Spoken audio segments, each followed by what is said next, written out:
Obviously, when you're painting something of that scale, it takes a lot of support and a lot of contribution from different people. So I just want to take a quick minute to thank everybody that was involved.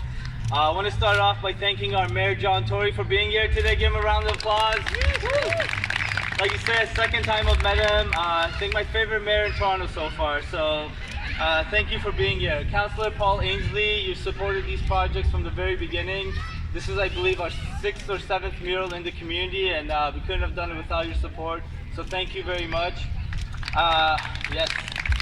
I want to thank, obviously, the street art team, Randy, Michael, Jason, and especially Catherine here. Like you said, our relationship goes back at least 5-6 years, and she was really supportive in bringing all these projects to life and also allowing me and giving me the ability to think big. So thank you, Catherine. I really appreciate it. The Boys and Girls Club of East Scarborough, my colleagues there, Howard. 7 years ago, we started our first mural restoring the outside of the club there, and look where we are now.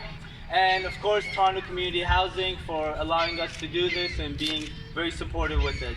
With Toronto Community Housing, I want to give a quick second to give a special shout out to a very special individual. You guys all know him in the community, so I want you to make some noise for David Morales. Make some noise for him. 3 years we've been doing this. He's been on the ball with everything. He's pushed me a lot of times and made sure that I was on the ball with it. And really, we honestly couldn't have done this without you. I personally want to thank you. I'll take you out for lunch or dinner later, but thank you, David. We really need strong advocates in the community on the ground level to do this work, so I really appreciate you and what you do. A little quick personal shout out, Paula Gonzalez, La Bamba, who's here, a friend of mine. She's one of the original graffiti artists in the city of Toronto. The SAC team, where I worked at the Autism Center, they've been really supportive of my work. And my parents who come out to all these launches, and also for allowing me to pursue a career in art, which is pretty rare for immigrant families, so thank you.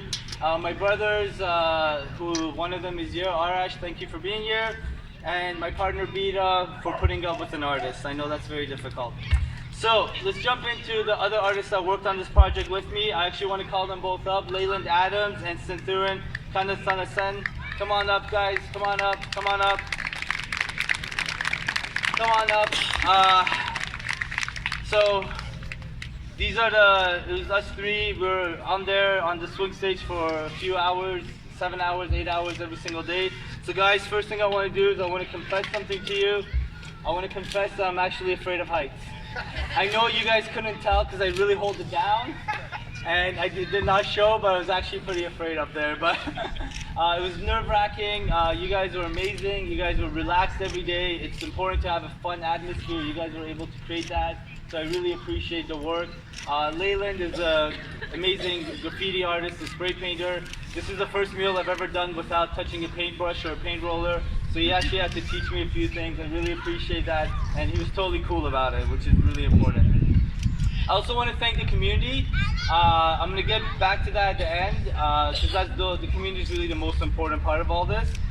Special shout out to Isaac Ahmed, who was one of the lead communication people with me. He kind of helped pass the message along for all these things, including today's event. So how this project started was, this is our 3rd year with Street Art Toronto and Toronto Community Housing. We started by repainting the pillars at 4301, and then we did a mural at Morningside and Galloway, and that led up to a 3-year partnership with this project. And I think one of the most important things for me, and the reason I love doing these projects, is because, especially in this community in Scarborough, there's a disproportional access to arts programs out here, and we really need to address that, because arts is, I think, one of the key contributors to creating a healthy and good society. So I encourage everybody that's here, we have to promote art, we have to promote art in Scarborough. Self-expression is one of the most important things of growing up and finding your identity as a young person. So giving people the opportunity to participate in projects like this is really important. When we started this project, we held several community consultations, and the community members all came out and they gave us feedback. This is the 7th one I've done, and every single one of them looked different because of that, because of the feedback that we received from the community. So they told us, the community, as we were talking to them, they said, hey, can you recognize all the mothers here? There's a lot of single mothers. We want to recognize the fathers too, maybe in the next mural, but for this one, the mothers. So we said yes, we're going to recognize the mothers. And we also they wanted to create a positive message for the next generation. We wanted to create something that was inspiring for them. And we hope that the children and youth in this community, as they walk by, we hope that they can see themselves in this mural. And that because it's larger than life and massive, we hope that this could be an inspiration to all of you. The concept behind this mural was one, the mothers, and the mother is basically handing the world, she's created the world and she's handed it off to her child. And her child is holding it up now. He's actually holding it up and she's now taking the water from it. So that symbolizes the energy and the connection between the two. And if you look at it, the young man is standing on a pile of books, and that represents that knowledge is key. Knowledge will elevate you, education will elevate you and lift you up and allow you to do that.